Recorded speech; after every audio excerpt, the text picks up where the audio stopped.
বিয়াৰ পিছত মানুহজনৰ লগত ফুৰিব গৈছিলে গুৱাহাটী। চাওক গ'লোঁ, এয়া ৰুম পালোঁ, ৰুম পাই ভাবিলোঁ এতিয়া ক'ত যোৱা হয়। তাৰপিছতে অলপ ফুৰি আহিলোঁ গৈ, ৰাতিটো নহ'লে এনেইনো কি কৰিম বোলো। তাৰ পিছদিনাখন গ'লোঁ একোলেণ্ড। বহুত এনজয় কৰিলোঁ, মোৰ বিৰাট ভাল লাগিলে। মই পানী খেলি বহুত ভাল পাওঁ আৰু বহুতেই ভাল লাগিলে, বহুত এনজয় কৰিলোঁ। মই বহুত এনজয় কৰিলোঁ। মানুহজনে আকৌ ভয় কৰে এইবিলাকত উঠিবলৈ, ভয় ভাদুৰা। কি আছে? মোৰ হৈ আছে, এইটোতে যি উঠাব পাৰিলোঁ আৰু ক'তো নুঠিলে। মোৰ হৈ আছে। ভয় বাদুৰাটো দুফালে ধৰি দিছে। কেনেকুৱা লাগিছে? কেনেকুৱা লাগিছে? হা? আকৌ বোলে মোৰ ঘূৰাইছে। মোৰ ঘূৰা নাই?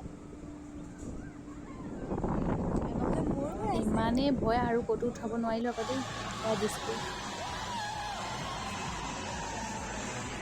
ভাল লাগিলে, বহুতেই বেছি ভাল লাগিলে। আপোনালোকৰ লগত বোলো শ্বেয়াৰ কৰোঁ, কেতিয়াবা মই নিজে